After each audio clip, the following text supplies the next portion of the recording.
Eu queria fazer um pequeno estudo aqui no livro de Tiago,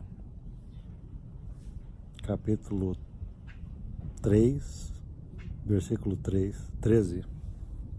Tiago, capítulo 3, versículo 13, diz assim: Quem entre vós é sábio e inteligente?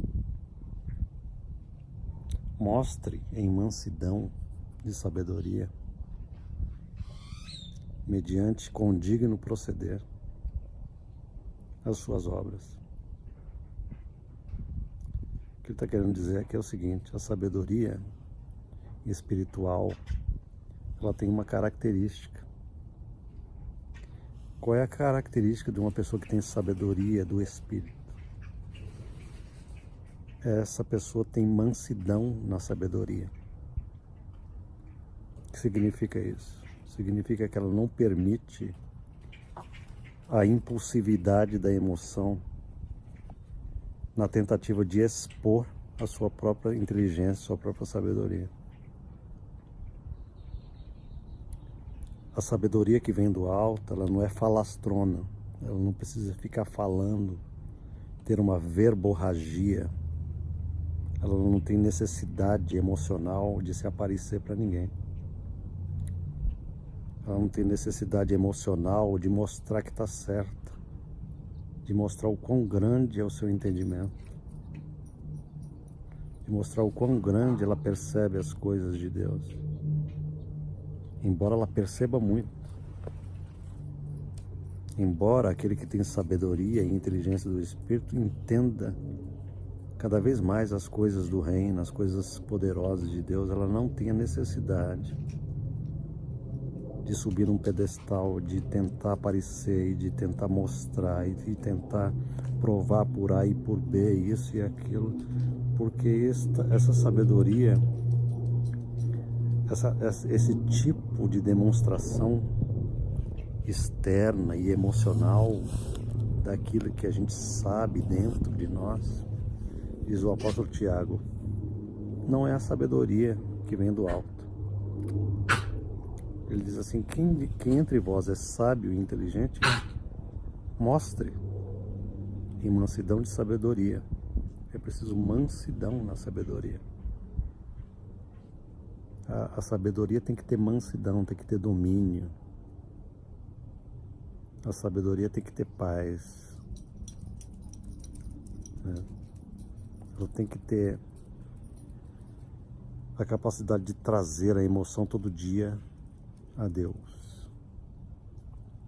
A vida cristã é uma coisa maravilhosa nesse sentido.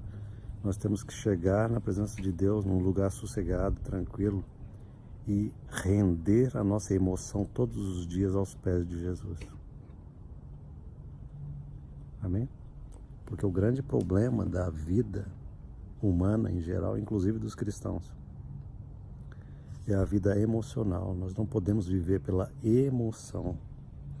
Emoção é algo que tem que ser subjugado, tem que ser serva, porque senão a gente não tem sabedoria alguma. Se as nossas emoções nos dominam o tempo inteiro, nós podemos ter conhecimento bíblico quanto quisermos, o quanto tivermos, mas nós não temos a verdadeira sabedoria, porque ela tem que ser mansa. A sabedoria é mansa. É o que ele está dizendo aqui. Ele diz assim: quem entre vós é sábio e inteligente, mostre. Sabe por que ele fala isso? Porque existe uma lógica na vida cristã. Se você é alguma coisa, então vamos fazer o seguinte: mostre. Essa é a lógica do Evangelho. A lógica do Evangelho não é palavras. Não é assim, eu digo que sou isso. Não, o Tiago, ele tem essa lógica. Você é alguma coisa? Então mostre. Demonstre com a tua atitude aquilo que você diz que é.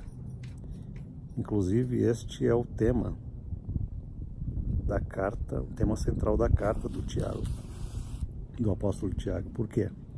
Porque o apóstolo Tiago, ele advoga aqui nessa carta o seguinte, que a nossa salvação é pela fé, mas a fé tem que ter obras. Esse é o tema central da carta, né? Quer ver como isso é verdade? Nós somos salvos por meio da fé, não pelas nossas obras. Mas no momento que a gente é salvo, essa fé salvadora, ela vai ter que ser demonstrativa. Ela vai ter que demonstrar que nós já estamos numa outra esfera de salvação. Amém? Ele diz assim: quem entre vós é sábio e inteligente, mostre. Mostre como? Através de um condigno proceder, as suas obras. Ou seja, é preciso que o nosso proceder seja condigno, seja adequado, seja coerente com aquilo que a gente diz que é, com aquilo que a gente diz que tem, que possui. E é isso que faz toda a diferença na minha vida e faz a diferença na vida de todos nós. Tem que fazer diferença. Quer ver uma coisa? A Bíblia, eu levei um bom tempo para aprender isso. A Bíblia, ela traz para nós certezas absolutas de um lado, e dúvidas e temores de outro lado. E o que Deus faz, ele trabalha com esses dois territórios: o território da certeza absoluta e da segurança, e o território da dúvida e do temor. Ok? E ele diz para nós o seguinte: você tem o poder de estar no território da segurança e da certeza, ou você tem o poder de estar no lado da dúvida e da insegurança. Deixa eu mostrar para você. A Bíblia diz assim que a nossa salvação é eterna. Do lado da certeza e do lado da segurança está uma salvação eterna, gloriosa, que eu tenho segurança eterna, que eu tenho paz eterna, que eu tenho o sangue de Jesus que me santifica, que me purifica e que me garante a certeza de uma salvação gloriosa e preciosa. Desse lado de cá. Agora tem um outro lado de cá que me diz assim, que se eu sou uma pessoa que eu mantenho um estilo de vida no pecado, na transgressão, na inveja, na maldade, na maledicência, numa mentalidade impura, numa mentalidade constantemente construída na impureza, na maldade, né? Então eu me coloco dentro de um território aqui que a Bíblia diz assim: cuidado, porque quem age assim constantemente, quem vive nesse estilo de vida, demonstra que não possui salvação alguma, que não possui a ligação com a salvação, com a redenção. E por que Deus faz isso? Por que Ele traz essa esfera de dúvida e de temor? Porque essa dúvida e temor, ela tem que trabalhar nos verdadeiros eleitos, para que eles queiram sair dessa desgraça, desse estágio em que a consciência acusa. Entende?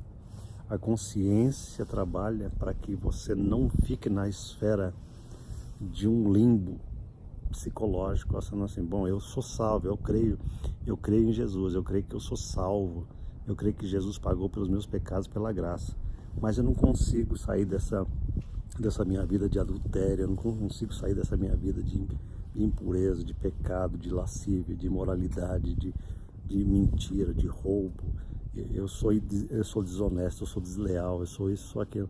Então, esse limbo existencial, onde as minhas obras não conseguem comprovar aquilo que eu digo que sou, que digo que tenho, é necessário que exista. Deus traz uma linha de separação dizendo assim: não é este o caminho, porque eu te dou toda a capacidade de viver na segurança, na certeza e na paz, mas a tua mente, você não acerta a tua mente com a verdade. Por isso que Tiago está dizendo aqui claramente: quem entre vós é sábio e inteligente, mostre. E isso é uma coisa que a igreja precisa desesperadamente, né? A igreja de Jesus Cristo hoje, no século 21, precisa desesperadamente provar e mostrar que é de Deus. A gente diz: nós somos de Jesus, nós somos do reino da luz. Nós precisamos então mostrar isso, através de um digno proceder, né? Existe hoje um medo tremendo entre os pregadores da graça de Deus de que eles sejam cotados como legalistas pelo fato de pregarem que a igreja precisa mostrar com obras e com práticas de uma vida condigna que eles realmente são de Jesus. E isso é absolutamente bíblico. Nós temos que trazer essa realidade para nós, para todos nós, todos os dias. Ele continua dizendo aqui: se pelo contrário vocês têm em vosso coração inveja amargurada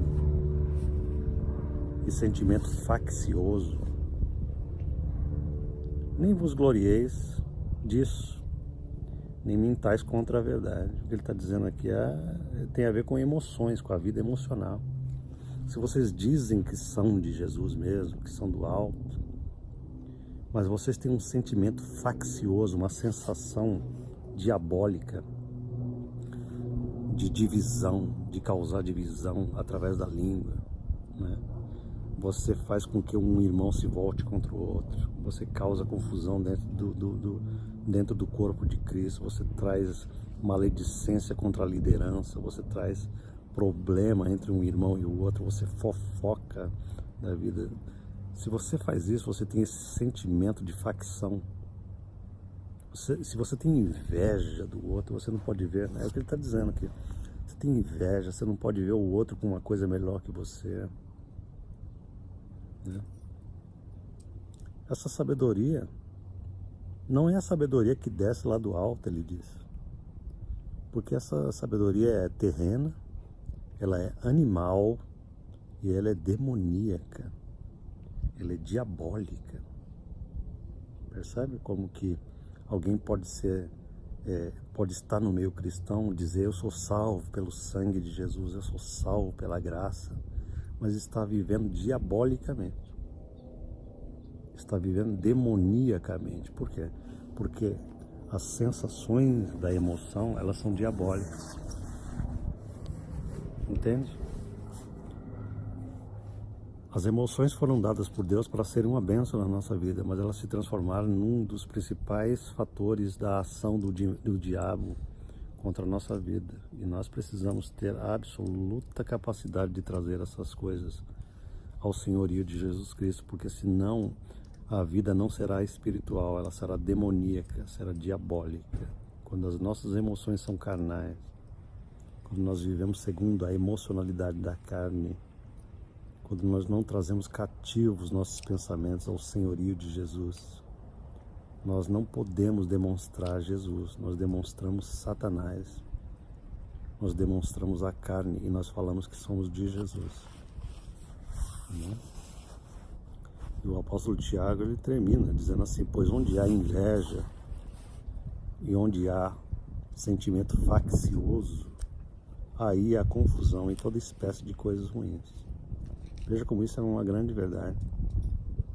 E veja como isso é uma coisa prática, né? Você quer ver confusão, quer ver guerra, quer ver problema, é onde existe essa emocionalidade de facção, de inveja, de contenda, né? E ele diz assim: a sabedoria, porém, lá do alto é primeiramente pura. Pura, a mente é pura de todas essas coisas, né?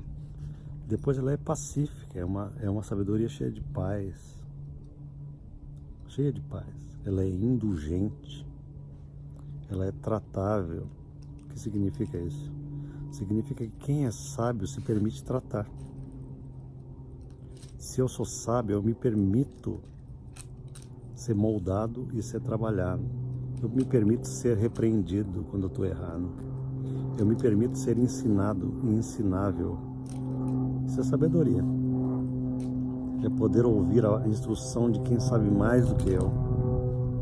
É poder concordar com pessoas que têm mais entendimento do que eu. Isso é pleno de sabedoria. Essa sabedoria também é plena de misericórdia. Por que é plena de misericórdia? Porque ela sabe que ela está lidando com pessoas cujas emoções são cheias de defeitos.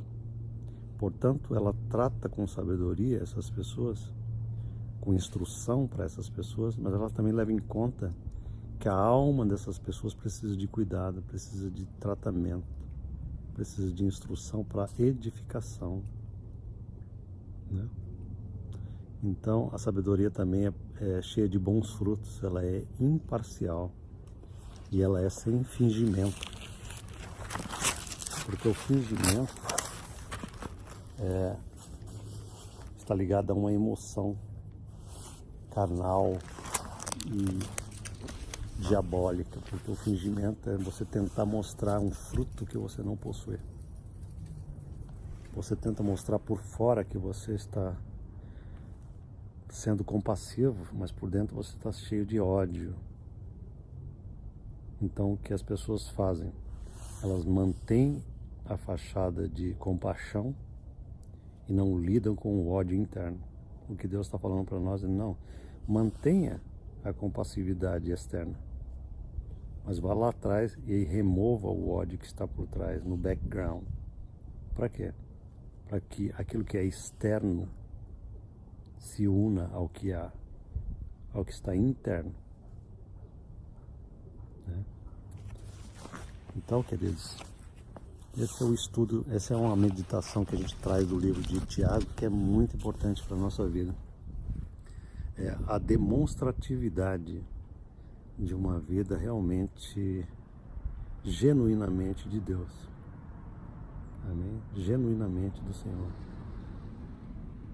Nós precisamos demonstrar as coisas que a gente diz que crê. Mostre. Você é alguma coisa, então mostre.